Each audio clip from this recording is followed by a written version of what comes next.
श्री सुखदेव जी कहते हैं, परीक्षित राजन, एक विदर्भ देश था।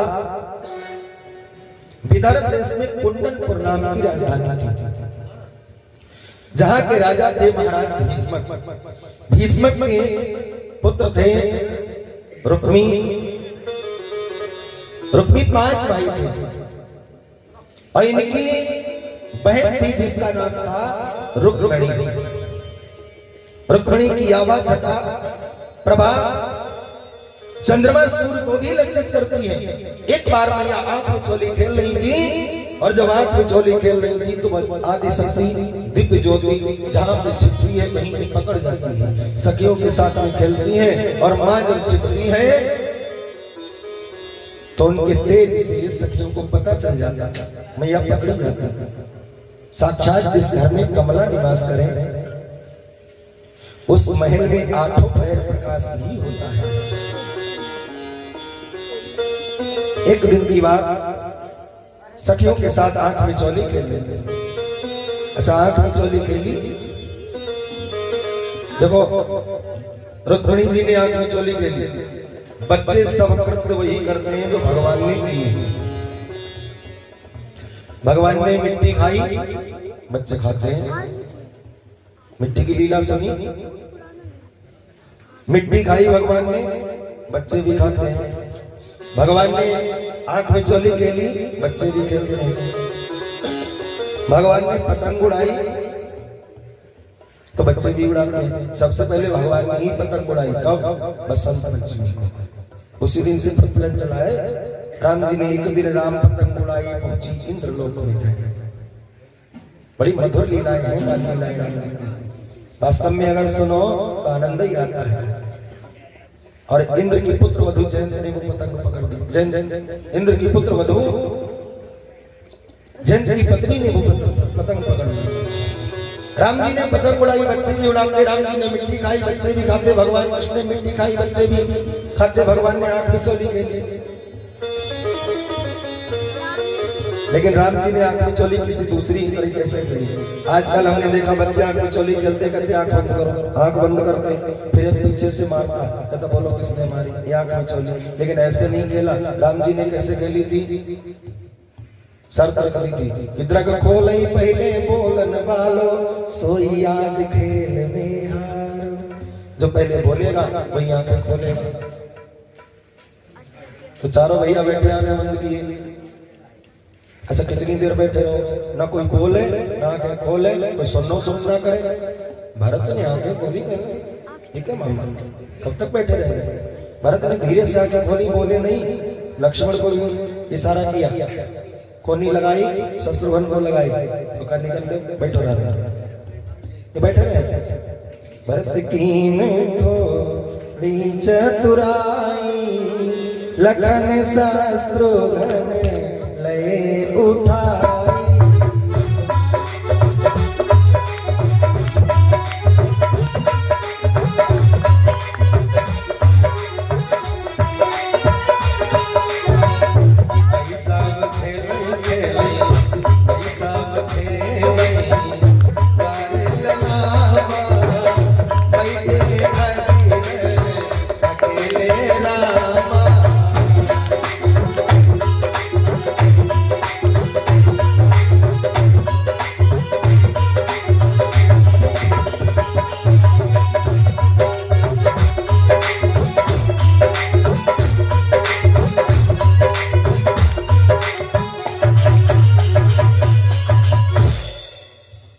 अकेले बैठे और राम जी सोचे कोई सुनना करो।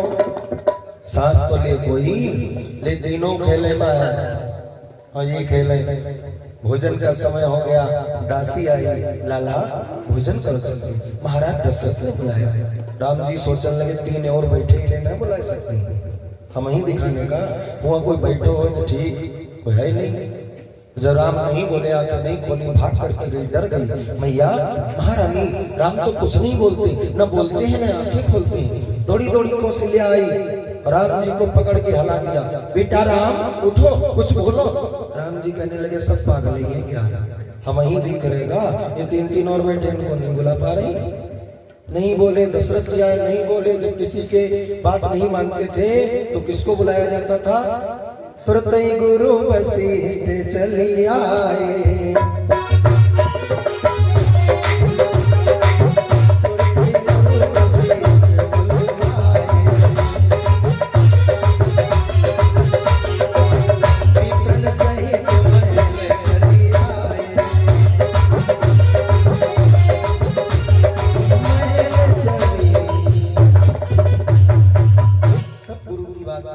गुरु जी आए, कहने लगे बेटा चौथे पद में तुम्हारे पिता को 4 पुत्र प्राप्त हुए, क्यों अपने बूढ़े माता पिता को परेशान करते हो? बोलो कोई बात। राम जी सोचने लगे तुम तो त्रिकालदर्शी हो, तुमको भी नहीं मालूम है 3 और बैठे, इनको बुलाओ। नहीं, गुरुदेव ने कान किया मुंह के पास। राम जी बोले बात कोई नहीं, फिर हम खेल खेल रहे। कौन सा? कहने लगे अखमिच्चा, आंख में चलिए। बस इसी सोचने लगे ये कौन सा? तब तक आ गई वो वीरांगना, वो छत्राणी, अष्टपति की कन्या महारानी के कई हाथ में चाबुक ले गए और कहने लगी बताओ, जब चारों बच्चे खेल खेल रहे थे तो किसका पहरा था?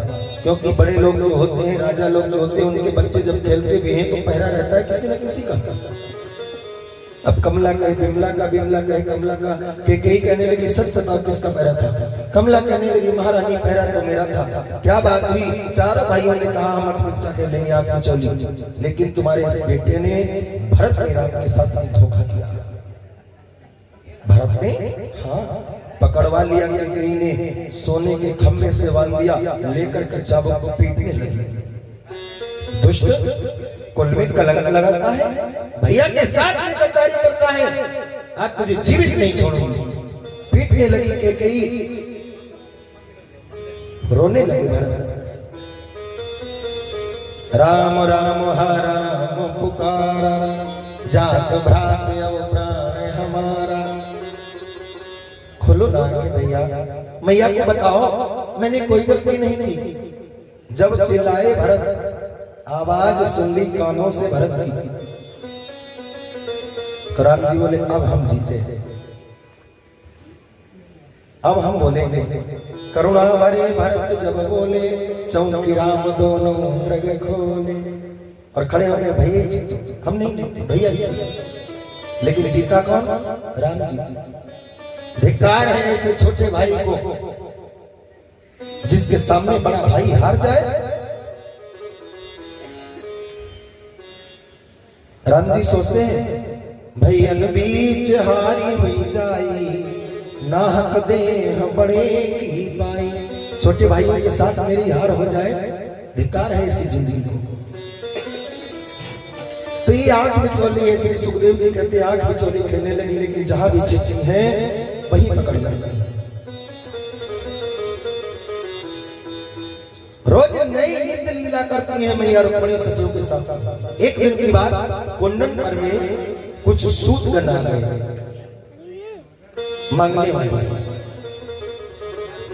और भगवान कन्हैया की चर्चा करने लगे। कानों से सुनती है मैया रुक्मिणी, बड़ी प्रसन्न होती है, मन ही मन कन्हैया को अपने पति के रूप में ठान लिया। देह नाते से पति रूप हो गए। लेकिन एक दिन की बात, किस्मत कहने लगा अपने 5 पुत्रों को बिठा करके, बेटा मेरा मन हो रहा है कि हमारी कन्या विवाह के योग्य हो गई, इसका विवाह कर देना चाहिए। पिताश्री आपने कोई पर देखा? भीष्म कहने लगे हमें तो सबसे सुंदर नंद का छोरा, यशोदा का लाला, वो द्वारिकाधीश लगता है, उसी के साथ हम विवाह करेंगे। रुक्मी खड़ा हो गया, कहने लगा ठहरो पिताश्री, उस छलिया के साथ में, उस रणछोड़ के साथ में हम अपनी बहन का विवाह नहीं करने वाले। रुक्मी दुष्ट प्रकृति का था, भीष्म चुप हो गए, क्योंकि पुत्र अगर दुष्ट प्रकृति का हो तो भला इसी में है कि पिता को शांत हो जाना चाहिए। तो ठीक है बेटा, तुम्हारी जैसा मन हो वैसा करो। रुक्मी तुरंत उठा वहां से और जाकर के, रुक्मी जाकर के तुरंत अपने मित्र शिशुपाल के साथ में अपनी बहन रुक्मिणी का विवाह पक्का करके चलाए। पिताश्री परसों बारात आएगी, आप तो बारात की तैयारी करो। विवाह पक्का हो गया? हाँ। किसके साथ में?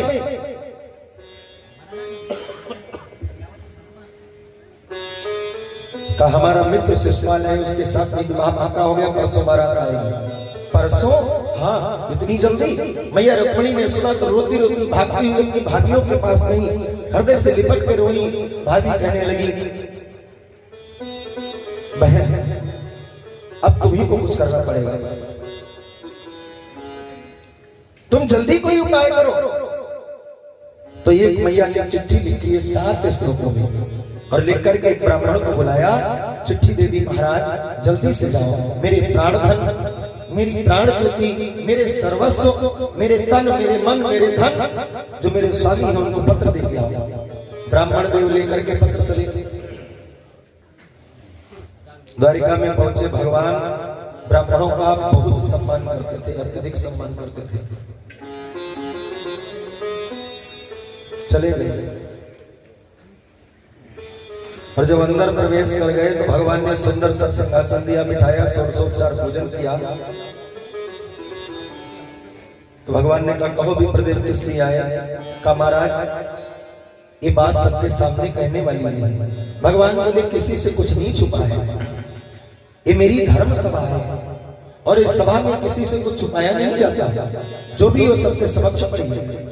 विप्रदेव ने कहा, मैया की वो पत्नी प्रेम भरी हुई।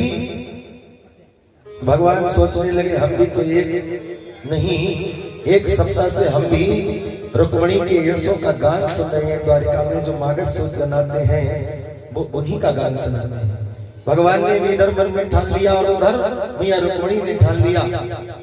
तो भगवान ने भोजन किया और कहने लगे अब देर नहीं करनी चाहिए, क्योंकि मैया रुक्मिणी ने लिखा है, नाथ अगर आप मुझे ना मिले तो इस दुष्ट के साथ में मैं विवाह करने वाली नहीं, भले ही मुझे अपने तन को त्यागना पड़ेगा, लेकिन पहरे पे पहरा दिया है मेरे भाई रुक्मिणी ने, बारात परसों आने वाली है, अगर आप नहीं आए तो मुझे जीवित नहीं पाओगे। लेकिन अब अगर आप आओगे तो मिलोगे कहां? तो जगह नहीं मिली। कहां? गौरी जी के मंदिर में। हमारे कुल की परंपरा है, किसी कन्या का विवाह होता है तो गौरी पूजन के लिए जाती है मंदिर में। जब हम जाएंगी तो आपका मैं वहां इंतजार करूंगा। भगवान ने भोजन किया, वस्त्र आदि देकर के ब्राह्मण से कहा, महाराज देर नहीं करनी चाहिए, जल्दी करो। अपने घोड़े को रथ में सजा करके, 4 घोड़ों को रथ में सजा करके ब्राह्मण को बिठा करके वेग से दौड़ा दिया घोड़ा। दाऊ भैया ने देख लिया कि आज कन्हैया बिना बताए अकेले इतनी जल्दी में कहा जा रहा है। सोई दाऊ भैया आए, कहने लगे द्वारपालों से कहां गए कन्हैया? द्वारिकाधीश हमारा ये तो नहीं पता कहां गए, लेकिन इतना पता है कि एक ब्राह्मण देव आए थे कुंडनपुर से, उन्होंने आकर के कोई पत्री दी और पत्री को पढ़ करके भगवान अपने को रोक नहीं पाए। समझ गए दाऊ भैया, कहने लगे तो तुम एक काम करो, जल्दी से सेना तैयार करो। ये मानेगा नहीं, झगड़ा जरूर करेगा, हमें पता है क्या करेंगे। अच्छा बारात हो तो बारात में जरूरी है 2-4 लोगों का और बुजुर्गों का तो बहुत ही जरूरी है, क्योंकि जिस बारात में बुजुर्ग नहीं उसमें तो लफड़ा होना ही होना है, और बुजुर्ग जहां होते हैं वहां अगर कोई बात भी हो जाए तो शांत हो जाती है। बुजुर्ग जिसमें नहीं उसमें कोई बारात वापस भी आ जाता है। एक सज्जन थे, उन्होंने अपनी कन्या का विवाह तय किया और जब वर के साथ में विवाह तय कर दिया तो उन्होंने कहा मेरी एक शर्त है, एक शर्त पे अपनी कन्या का विवाह करेंगे। लड़के पक्ष वालों ने कहा किस शर्त पे? कहा शर्त हमारी है कि बारात में कोई भी बुढ़ा नहीं आएगा तो बारात करेंगे। तो लोगों ने कहा कन्या अच्छी है और बारात होनी है, बुढ़ा अगर नहीं जाएगा कोई बात भी नहीं, चलो बारात कर लो, इन लोगों की दावत बाद में कर देंगे। बारात तैयार होने लगी तो बाबा भी तैयार हो गए। दूल्हा सरकार ने कहा बाबा तुम मत चलो, क्यों? क्योंकि उन्होंने कहा कि कोई बुजुर्ग नहीं होगा बारात में। बाबा मान गए, तब तक आएंगे नाना से कहा तुम भी मत चलो। नाना बोले ना ना हम तो चलेंगे। वो तो है ही ना ना ना, हम तो चलेंगे, उनका नाम ही है ना ना, वो किसी की नहीं मानते, वो चलेंगे, क्योंकि चौथापन जब आ जाए तो भगवान का भजन करना चाहिए, भगवान का भजन करना चाहिए।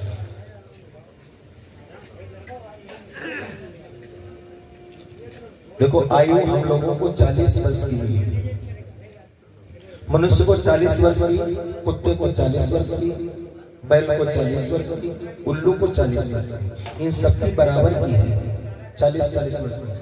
मनुष्य रोया, कहने लगा महाराज तुमने हमें 40 वर्ष की जिंदगी दी, इसमें हम क्या कर सकते हैं, ये तो कम है।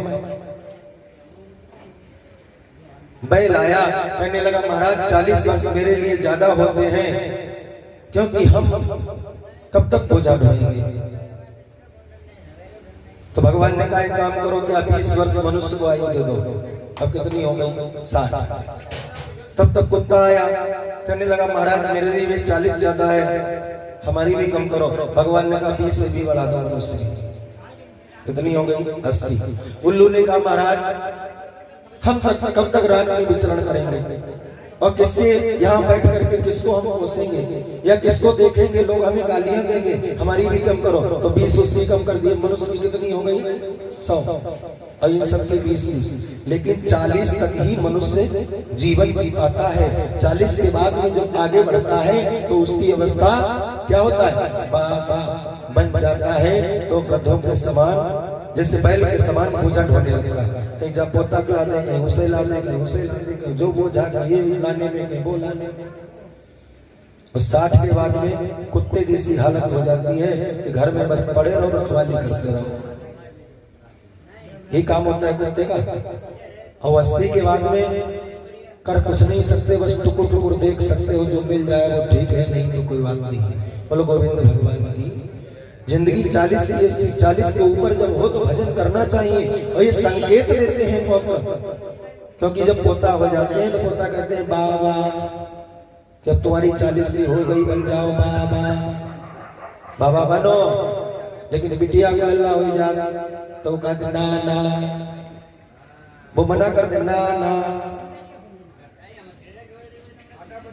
पुत्र का पुत्र कहता बनो बाबा, अब बिटिया को अल्लाह का ना ना नहीं। तो नाना आगे कहने लगे हम जरूर चलेंगे, जिद कर दी। तो बारातियों ने कहा, जो बच्चे जा रहे थे कहने लगे कोई बात नहीं, इतनी जिद करते हैं तो इनको भी कहीं छिपा लो। तो जो बाहर जा रहा था उसके अंदर जो बिछौने आगे पीछे थे उसके अंदर एक झोपड़ी छोटी सी बना करके उसमें नाना को बिठा दिया। का बिल्कुल बोलना मत। बारात पहुंच गई, जनवासे में पहुंची, जाकर के जब पता चला बारात आ गई, कन्या के पिता ने कहा जाओ देख करके आओ बारात में कोई बुढ़ा तो नहीं आया। सिपाही आया, उसने पूरी बारात की छानबीन कर दी, देखा कोई बुढ़ा नहीं आया। तब वो कहने लगा जाओ अगर कोई बुढ़ा नहीं है तो बहुत अच्छी बात है, और जाकर के उन्हें कह दो कि मेरी एक शर्त है। क्या? का विवाह तो हम तुम्हारे साथ ही करेंगे, लेकिन मेरे गांव के पास में जो नदी बह रही है इसमें पानी की जगह तुम दूध बहा दो तो विवाह तुम्हारे से करेंगे। समस्या बड़ी कठिन है। अब पानी की जगह दूध नदी में कौन बहा दे? तो लोग कहने लगे भैया आप भाग चलो यहाँ से, बारात हो गई, पानी की जगह दूध कौन बहा सकता है। बारात लौटने लगी तो एक कहने लगा कि नानों को क्यों मार रहे हो, इनको अब तो बाहर निकाल लो, तो बारात होनी नहीं है, बाहर तो निकालो। तो नाना बाहर निकाले गए। नाने ने कहा भैया कुछ खाने पीने को। कह रहे तुम्हें खाने की पड़ी, बारात नहीं हुई, सब घर भाग रहे हैं, चलो। नाने की बारात क्यों लौट रही? कहा कन्या के पिता ने शर्त रखी है कि बारात हम करेंगे अपनी कन्या की, लेकिन नदी में पानी की जगह दूध बहा दो। नाना कहने लगे छोटी मोटी बातों पे कहीं बारात वापस आती है। लड़के कहने लगे लेकिन नाना तुम्हें छोटी मोटी बात लग रही है, इतना बड़ा भारी काम है। नाना कहने लगे बारात करो, अब तुम भी खबर भेज दो कि दूध हमारे पास पर्याप्त है, पानी की जगह दूध बहा देंगे, लेकिन मेरी भी एक शर्त है। क्या? कि पानी तुम खाली करा दो तो दूध हम बहा देंगे। जैसे ही शर्त बाहर रखी, कन्या के पिता ने सुना कि उनका कहना है कि दूध मेरे पास पर्याप्त है, शर्त मेरी है कि पानी तुम निकालो तो दूध हम बहा देंगे। कन्या के पिता ने कहा ठीक से देखो, बारात में जरूर कोई बुढ़ा है, क्योंकि ये तजुर्बा बुजुर्गों का ही होता है। इसलिए दोस्ती सबसे करो, बुजुर्गों से, बच्चों से और अपने साथियों से। बच्चों से दोस्ती करोगे तो बचपन याद आएगा, साथियों से करोगे तो मदद मिलेगी, और बुजुर्गों से करोगे तो 80 साल का तजुर्बा फ्री मिलेगा। बोलो गोविंद भगवान की। हम उस रास्ते से नहीं गुजरे जिस रास्ते से हमारे बुजुर्ग गुजर चुके हैं, हमें वो कभी ऐसी रास्ता नहीं बताएंगे जिससे हमें कटी रहे। राऊ भैया कहते हैं जल्दी से चलो सेना लेकर के। पूरी नारायणी सेना सजाई, राऊ भैया ने ये भी भागे और भगवान पहुंच गए कुंडनपुर। कुंडनपुर पहुंचे तो ब्राह्मण देव इधर नीचे जैसे रथ उतरे, उधर शिषपाल भी बारात लेकर के आ गया। बारात ठहरा दी गई जनवासी में। मैया रुक्मिणी बड़ी परेशान है कि बारात तो आ गई लेकिन संदेश नहीं आया, करें तो हम क्या करें। आंखों में शुरू है, तब तक ब्राह्मण जो दिखाई पड़ गए। और ब्राह्मण को देव को देख करके मैया समझ गई, क्योंकि ब्राह्मण देव मंद मंद चाल से आ रहे हैं, मुस्कुराते हुए, बड़े निहाल होते हुए आ रहे हैं। मैया समझ गई काम बन गया, क्योंकि सामने वाले व्यक्ति को अगर कोई कार्य से भेजो तो उसकी चाल से, उसके हाल से पता लग जाता है काम बना या बिगड़ा। ब्राह्मण देव को देख करके समझ गई कि काम बन गया।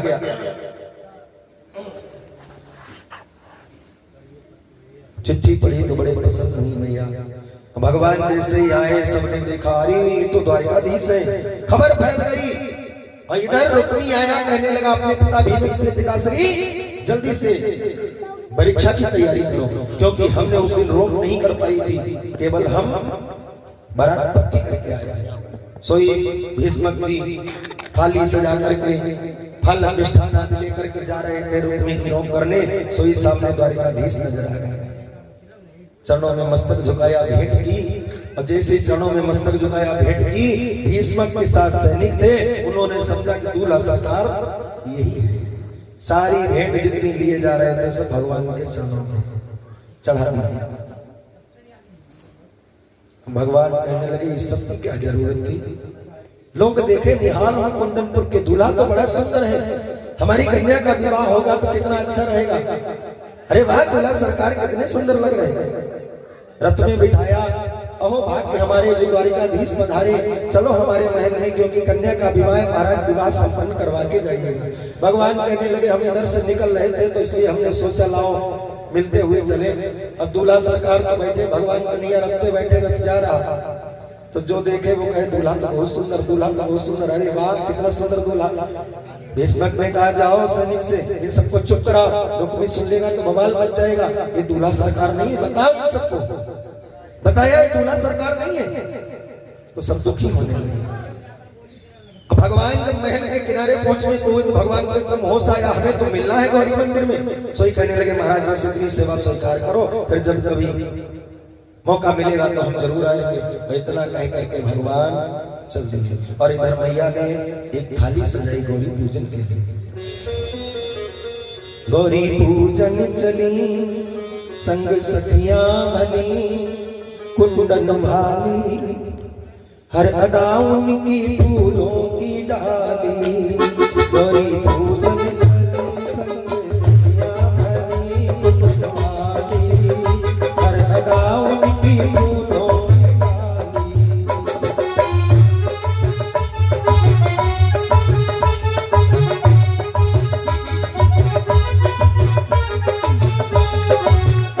खूब श्रृंगार सबने बनाया,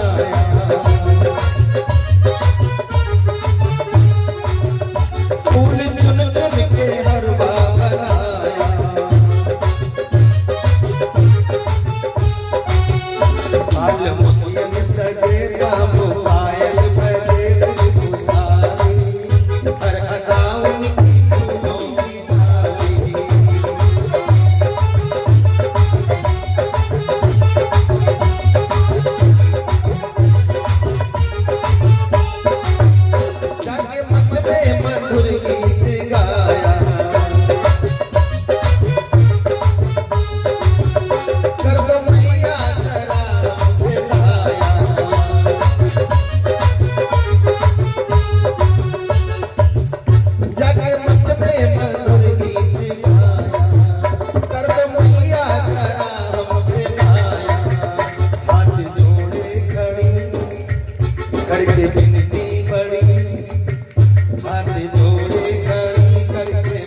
सो मैया की राह जारी, आस पूरी हो गई तुम्हारी, रुक्मी हो गए मन, रुक्मी हो गए मन, हाथ जोड़े मन बनवारी, हर अदाओं की फूलों की डाली।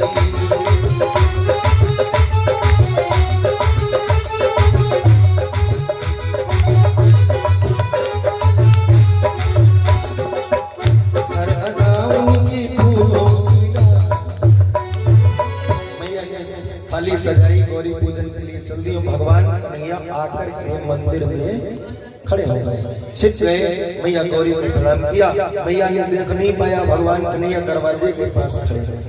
रुक्मिणी मैया बड़ी विकल है कि हम कैसे जाएंगे, कैसे ले जाएंगे। पहरा तो महल से गौरी के मंदिर तक है, गौरी मंदिर से जनवासे तक है। सारे सैनिकों को खड़ा कर दिया और इधर एक गुप्त चरणी शिषपाल के जाकर के शिषपाल को बताया कि द्वारिकाधीश आ गए हैं नगर में। सारे नगर में चर्चा, सोई घबरा गया। जरासंध कहने लगा द्वारिकाधीश, उसको तो मैंने मार दिया, वो कन्हैया, वो काला, वो छलिया रण को छोड़ करके भाग गया। भगवान का एक नाम रणछोड़ भी है, बोलिए रणछोड़ भगवान की। जरासंध कहने लगा भैया सावधान रहना, तो छलिया बहुत गुलाम है। शिषपाल कहने लगा तुम हमारी मदद करते हो या हमें डराते हो? जरासंध ने कहा सावधान रहना चाहिए। और मैया गई पूजन करने लगी, षोडशोपचार पूजन किया और पूजन करके हाथ जोड़ करके खड़ी हो गई। आई मीठी मीठी ताली के साथ जब मैया ने स्तुति की, जरा उससे दोहराए, सब लोग बोले। और खास तौर पे कन्याएं, इन चौपाइयों को रामचरितमानस की जरूर याद कर लें। ये चौपाई अगर करें तो सुंदर वर और सुंदर घर की प्राप्ति होती है। कौन सी? जय जय गिरिवर राज किशोरी, जय महेश मुख चंद चकोरी।